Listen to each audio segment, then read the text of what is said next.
వారాహి ఏకాదశ దీక్షలో ఉన్న AP deputy CM Pawan Kalyan సమాజ క్షేమాన్ని, దేశ సౌభాగ్యాన్ని ఆకాంక్షిస్తూ ఆదిత్యుని ఆరాధన క్రతువులో పాల్గొన్నారు.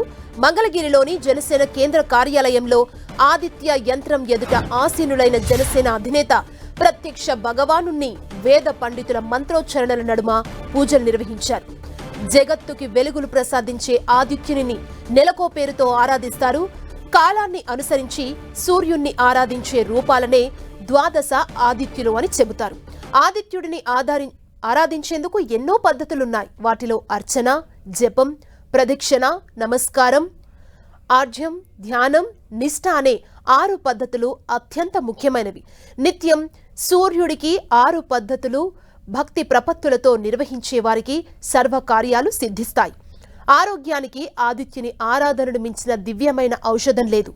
40 రోజులు, 20 రోజులు, 12 రోజులు ఆరాధన నిర్వహిస్తారు.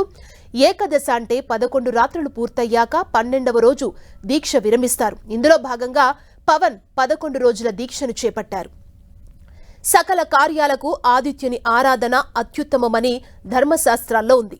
ఆదిత్యుని నిత్యం పూజిస్తే పూర్వజన్మ పాపాలన్నీ నశిస్తాయి. దీర్ఘకాల అనారోగ్య సమస్యల నుంచి ఉపశమనం పొందుతారు. మనసులో కోరుకున్న మంచి కోరికలన్నీ నెరవేరుతాయి. అపమృత్యు భయం తొలగిపోతుంది. 3 రకాల కర్మాలుగా చెప్పుకునే అఘామి కర్మలు, సంచిత కర్మలు, ప్రారబ్ధ కర్మలు అంతరిస్తాయని శాస్త్రాలు చెబుతున్నాయి. అందుకే పవన్ కళ్యాణ్ ఆదిత్య భగవానుడికి ప్రత్యేక పూజలు నిర్వహించారు.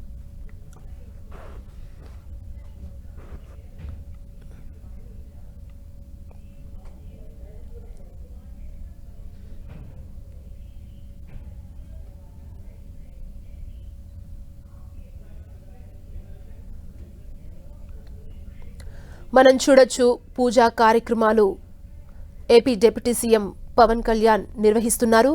వారాహి ఏకాదశ దీక్షలో ఉన్న AP deputy CM Pawan Kalyan సమాజ క్షేమాన్ని, దేశ సౌభాగ్యాన్ని ఆకాంక్షిస్తూ ఆదిత్యుని ఆరాధన క్రతువులో పాల్గొన్నారు. మనం చూడొచ్చు ఆ విజువల్స్ ని.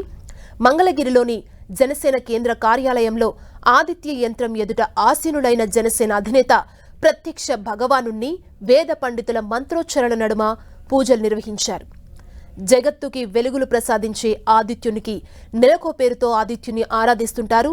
కాలాన్ని అనుసరించి సూర్యుడిని ఆరాధించే రూపాలనే ద్వాదశ ఆదిత్యులు అని చెబుతారు.